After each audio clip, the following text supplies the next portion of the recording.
자, 그 다음에는요, 그 다음에는 81번을 보겠습니다. 자, 81번부터는 그 증폭기의 주파수 특성에 관련되는 내용이에요. 그래서 이것은 조금은 수준이 좀 높은 부분이지만은 그래도 아주 골지 않은 한 3-4문제 정도는 이렇게 공부하는 게 좋겠습니다. 자, 81번 증폭기의 전압이득이 증가가 되면 물론 전위득이 증가가 되든 전압이득이 증가가 되든 어쨌든 이득이 커지면 그 말이에요. 즉 증폭도가 커지면 증폭률이 커지면 쓸 수 있는 대역폭은 좁아지는 겁니다. 당연하죠. 이득이 크게 나오게 써버리면 쓸 수 있는 대역폭은 협소해지는 겁니다. 그 대신 이득을 1배 정도 낮추면 쓸 수 있는 대역폭은 넓게 쓸 수 있죠. 그래서 우리가 찌그러짐이 없는 증폭기는 선형 증폭기라고 해요. 선형 증폭, 찌그러짐이 없는 신호를 출력으로 만들어내기 위해서는, 즉 선형 증폭기로 동작하기 위해서는 항상 G비의 곱은 일정하다 하는 규칙을 만족해야 되는 겁니다. 그래서 이런 걸 풀었습니다. 앞부분에서. 그래서 이득을 높게 나오게 해버리면 쓸 수 있는 대역폭은 좁아지는 겁니다. 그러니까 이득을 낮추면은 대역폭은 넓게 쓸 수 있는 겁니다. 자, 81번은 전압이득을 증대시키면은 대역폭은 답은 감소한다. 이래야 되겠죠. 82번에 소신호 증폭기의 차단 주파수에서 이득은 최대 이득의 몇 %를 이야기하느냐. 자, 지난번에 설명드렸죠. 지난번에 차단 주파수에서 설명했습니다. 자, 예를 들어서 트랜지스타가, 그렇죠? 트랜지스타가 전압 이득이 100배가 나오게 내가 설계했습니다. 100배 이렇게. 그렇죠? 그럼 여기 이득 아니에요? 전압 이득이 100배가 나온다. 그럼 X축은 입력 신호의 주파수입니다.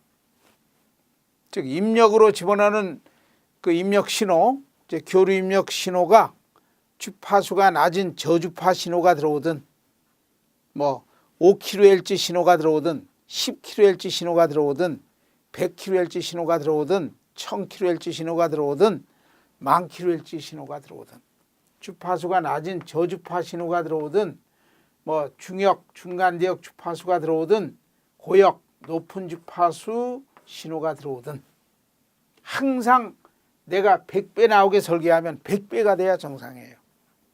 근데 실제는 그렇게 못한다고 했어요. 근데 그 중에도 이 고역이 문제입니다. 고역. 응? 고역이 문제예요. 그래서 결국은 요 주파수가 예를 들어서 500kHz라고 하면 차단 주파수가 500kHz라고 할 수가 있어. 그렇지? 가장 높은 주파수는 500kHz까지밖에는 증폭을 못한다는 이야기입니다. 그러면 이것을 고역, 가장 높은 주파수니까 하이 쪽 그러면 되겠지. 하이 쪽. 하이 쪽. 그러면 낮은 쪽은 로우 쪽 하면 되겠죠. 하이, 높은 쪽. 에? 그러니까 주파수가 높은 고역, 고주파 대역 그 말이지. 여기에 500kHz 나오면 500kHz보다 높은 고주파가 들어오면은 증폭을 못한다. 그럼 그때는 어떻게 되느냐 하면 이렇게 돼. 이렇게. 그렇죠? 그럼 여기에 500kHz까지는 100배가 나온다 그 말입니다. 근데 600kHz나 700kHz나 뭐 800kHz나 더 높은 주파수는 아예 증폭을 못하는 겁니다. 빵이죠.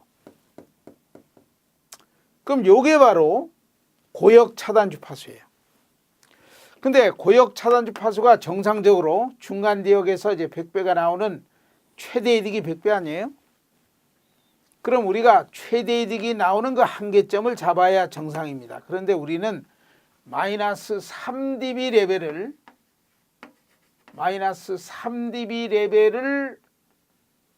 차단 주파수 설정하는 기준 레벨로 잡습니다.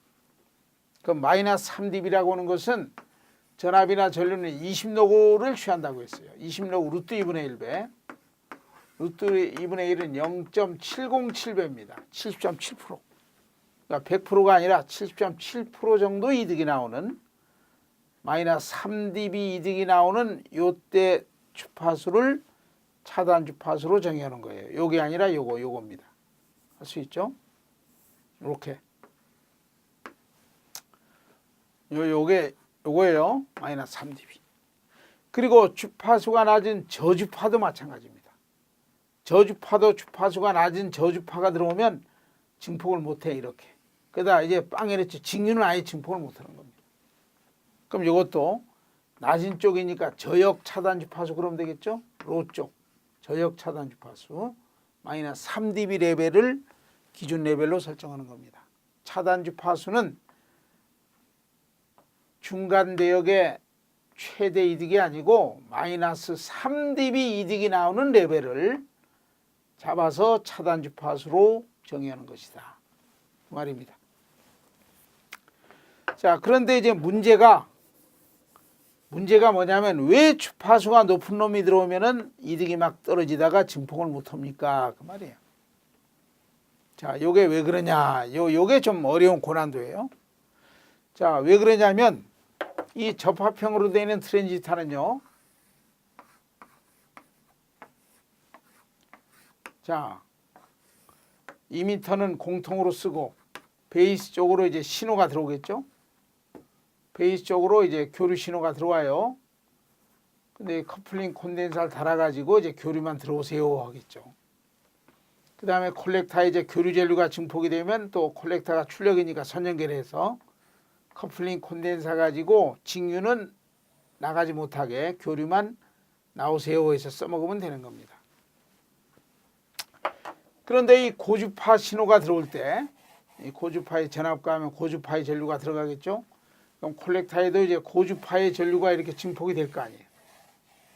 증폭이 되면 이제 고주파의 전류만 가지고 와서 스피커에 집어넣으면 소리가 팡팡 나고 불안관에 집어넣으면 이제 그림이 탁 잡히면서 보여야 되는 겁니다. 그런데 이 고주파 해석할 때 고주파 신호가 들어와서 고주파 전류가 흐를 때는요. 요 단자와 단자 사이, 다리 사이 그 말이지. 베이스와 이미터 다리 사이에 마치 누가 콘덴사를 달아준 것처럼 이렇게 접합 용량, 접합부의 용량이죠. 분포 용량, 그렇지?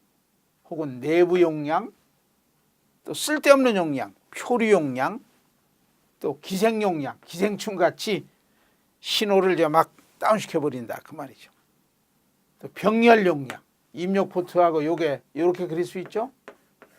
입력 포트랑 젓가락 모양 병렬이니까 이런 고주파 전류가 이렇게 들어가야 되는데 이놈이 콘덴사가 고주파를 잘 통과해서 그라운드로 빼버리면 못 들어가. 그렇지? 그리고 요 콜렉터 출력 단자에도 마찬가지로 이런 게 생깁니다. 그러면 고주파의 전류가 증폭이 돼서 흐른다 그러면 이렇게 가지고 와야 되는데 이건 또 이렇게 그릴 수 있죠. 이렇게. 그러면 고주파의 전류를 잘 통과해서 그라운드로 빼버리면 아예 가져가지도 못합니다. 들어오지도 못하고 가져가지도 못해. 그러니까 증폭을 못한다는 이야기예요. 그런데 요 콜렉터와 베이스 이건 출력하고 입력 사이의 요 접합 용량은 요게 더 심각해.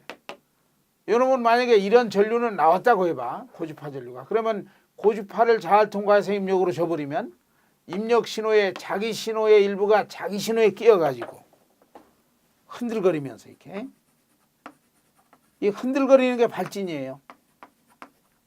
자기 파형 망가지게 하는 자기 발진이라고 합니다. 요거. 그렇지? 요놈이 자꾸 출력 신호 일부를 입력으로 그냥 걸어버리는 이게 더 심각하다는 얘기.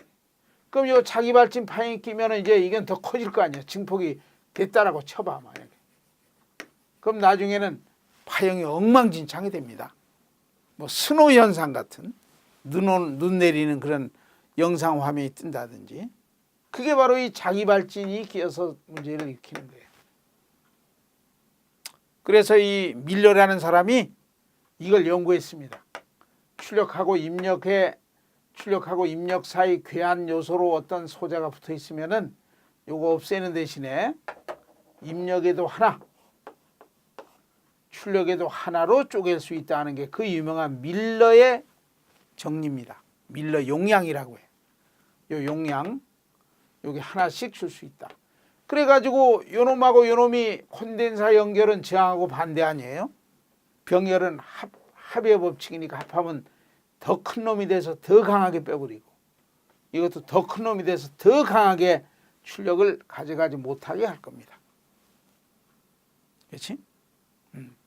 그런데 요 성분이 바로 H 모델에서 HRU라고 하는 거예요. 리버스, 거꾸로 전압괴환율입니다. 그런데 커먼 베이스로 쓰게 되면 요 성분이 무지무지 작다 그 말이지. 이해할 수 있죠? 그래서 커먼 베이스는 요렇게 붙이는 거 아니에요? 커먼 이미터는 요거고, 커먼 콜렉터는 요놈이고. 그럼 요것들보다도 요놈이 이것들보다도 더 작다 그 말이에요.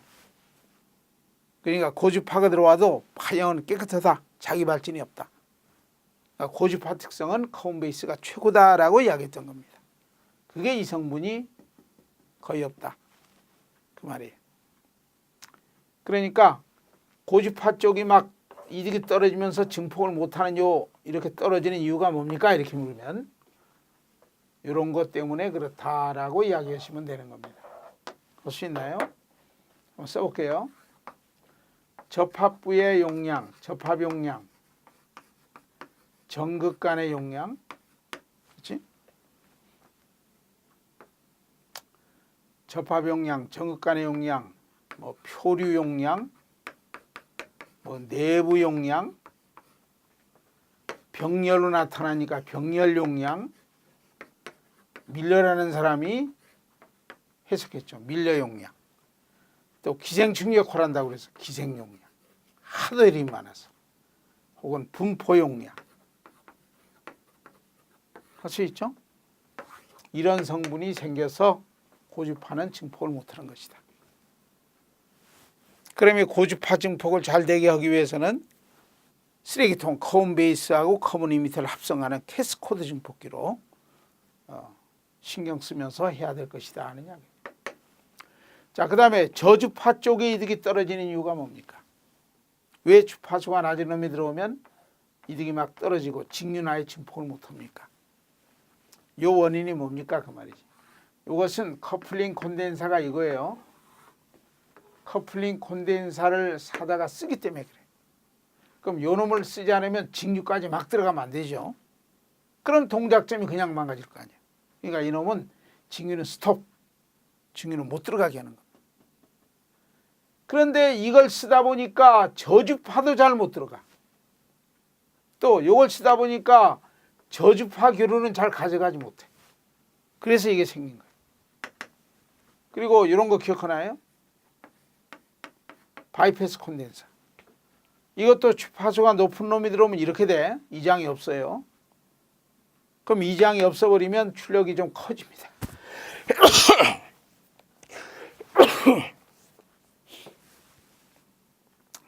그런데 직류는 이렇게 되겠지. 직류는 요게 나타납니다. 부계한장이 나타나. 근데 저주파도 이렇게 잘 못 간다 이 말이지. 그러니까 저주파 때도 저항이 좀 나타나니까 좀 출력이 작아진다.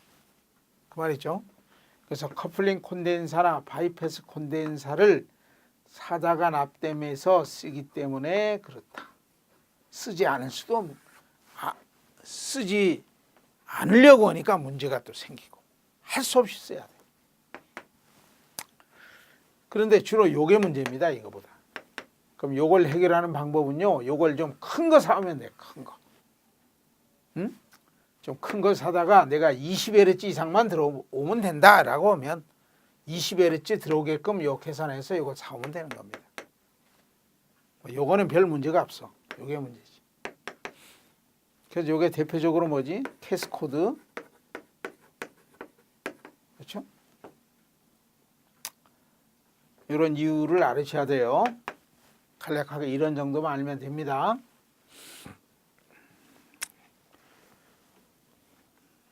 자, 82번 차단 주파수를 정의할 때는 마이너스 3dB 레벨을 기준 레벨로 설정해서 즉 70.7% 출력이 나오는 그 주파수를 차단 주파수로 정의합니다. 82번에 2번. 83번에 주파수가 높아지면은 트랜지스타에서 이득이 뚝뚝 떨어지는 이유가 뭡니까? 이걸 묻습니다. 접합 용량, 분포 용량, 전극 간의 용량, 내부 용량, 밀러 용량, 기생충, 기생 용량, 병렬 용량 하는 성분이 생겨서 그렇다. 그러니까 83번은 4번 접합 용량 때문이다. 84번 똑같은 문제입니다. 84번은 저주파 증폭할 때 이득이 높은 주파수에서, 즉 높은 주파수에서 이득이 뚝뚝 떨어지는 이유는 뭡니까? 4번이죠. 병렬 캐패시터스, 병렬 용량. 83번은 4번의 접합 용량이라고 줬고 84번은 4번 병렬 용량을 줬습니다. 84번에 4번. 85번에 이득이 낮은 주파수에서 뚝뚝 떨어지는 이유가 뭡니까? 이거죠. 커플링 콘덴사나 바이패스 콘덴사를 사다가 쓰기 때문에 그렇다. 그렇죠? 그래서 85번은 2번 커플링 콘덴사가 결합 콘덴사를 이야기하는 겁니다. 결합 콘덴사를 쓰기 때문에 그렇다. 자, 86번 증폭을 3번 하네요. 3단 증폭. 그러면 첫 번째는 60dB, 두 번째는 20dB, 세 번째는 40dB. dB로 주어질 때는 다 더하면 돼요. 그럼 60 더하기 20 더하기 40 그러면 120dB입니다. 전체 전압이득은 120dB가 되겠지. 그러면 전압이득이니까 20 놓고 10의 6승이 되겠지. 20 놓고 10의 6승 그러면 120dB가 됩니다. 그렇지? 120dB는 10의 6승, 100만 배 이득을 이야기하는 겁니다. 그러니까 맨 왼쪽에 입력 전압이 2 마이크로볼트가 들어왔다 그러면 2 마이크로볼트 곱하기 10의 6승 그러면 2볼트가 되겠죠. 2 마이크로는 2 곱하기 10의 마이너스 6승 볼트니까 거기다 10의 6승 곱하면 2볼트 출력 전압이 되는 겁니다. 86번은 2번이죠. 자, 87번은 전압이득이 20dB하고 60dB가 되는 증폭기를 이건 3개가 아니라 2개만 증폭을 시키는 겁니다. 2단 증폭이죠. 직렬 연결은 한 줄로 나란히 연결하는 거니까. 위에 것은 3단 증폭이지만은 87번은 2단. 그러면 20dB하고 60dB 더하면 80dB. 그러면 20노구 10의 4승이네. 20노구 10의 4승. 10의 4승. 그럼 4가 앞으로 탁 개수로 곱해지니까 20 곱하기 4 그럼 80dB죠. 10의 4승 만배예요. 만배. 4번 87번 4번.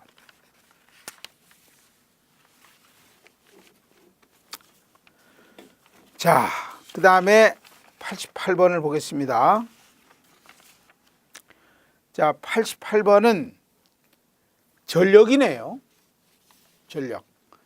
입력 전력이 4mW이고 증폭이 된 후에 출력 전력은 8W, 8000mW다 그 말입니다. 그러면 전력 이득은 8000mW 나누기 4mW 할 수 있죠. 8000 나누기 4 2000배네. 2000배. 그렇죠? 전력이 2000배예요. 근데 dB로 고치라고 했지? dB로 고치라고 했으니까 아까 전압이나 전류는 20녹을 붙이면 되고 전력만 10녹을 취한다고 했습니다. 10로그 2000. 10로그 2000 하면 되네. 자, 2000이라고 하는 것은 2 곱하기 1000이죠. 그럼 로그 성질에서 A 곱하기 B는 각각의 dB의 합이 됩니다. 그러니까 10로그 2 합 2 곱하기 1000이니까 2 곱하기 1000 이렇게 되죠. 10은 공통으로 있는 거니까. 요거 하나는 안 가르쳐 준다고 했어요. 여러분들 국가 공무원 시험이 가장 어려운 시험이에요. 그렇지? 그렇기 때문에 로그인 하나는 암기하고 있어야 돼. 0.3010. 공무원 시험 보는 사람은 요거 정도는 암기를 하고 있어야 됩니다. 자, 1000은 10의 3승 그러면 되겠지. 로그 10은 1 아니에요? 1. 1이니까 이제 요 1이니까 3이 다 곱해지겠지. 3 곱하기 1이니까. 그러니까 3. 이건 0.3. 더하면 3.3. 3.3에 10을 곱하면 33. 33dB가 되겠습니다. 자, 89번에 대역폭을 4배로 넓게 하고 싶다. 아까 얘기했죠. 선형 증폭기는 GB의 곱이 일정해야 된다. 그럼 대역폭을 4배로 넓게 아주 높은 주파수까지 증폭을 하고 싶다. 4배로 넓히려면 이득은 4분의 1배가 돼야 됩니다. 그렇지? dB를 고쳐라 그랬으니까 20로그 4분의 1. 전압이득으로 보는 겁니다. 전력이득이 아니고 특별한 말이 없으면 다 전압이득으로 간주하는 거니까. 20로그 4분의 1. 20로그 4분의 1. 89번. 20로그 4분의 1. 자, 이거는 곱이 아니라 나누기죠. 그럼 20로그 각각의 dB를 해서 빼기 하면 돼요. 로그 1, 로그 4. 로그 1은 0이죠. 로그 4가 문제예요. 근데 문제 없어요. 4는 2의 제곱 아니에요? 그럼 2가 앞으로 튀어나갈 수 있지. 로그 2는 안 가르쳐 준다고 했어요. 이건 시험 보는 사람이 알아야 돼. 0.3. 그럼 2 곱하기 0.3 하면 얼마예요? 0.6. 근데 마이너스가 있지? 그러니까 20 곱하기 0.6. 마이너스 12dB가 되는 겁니다. 마이너스 12dB.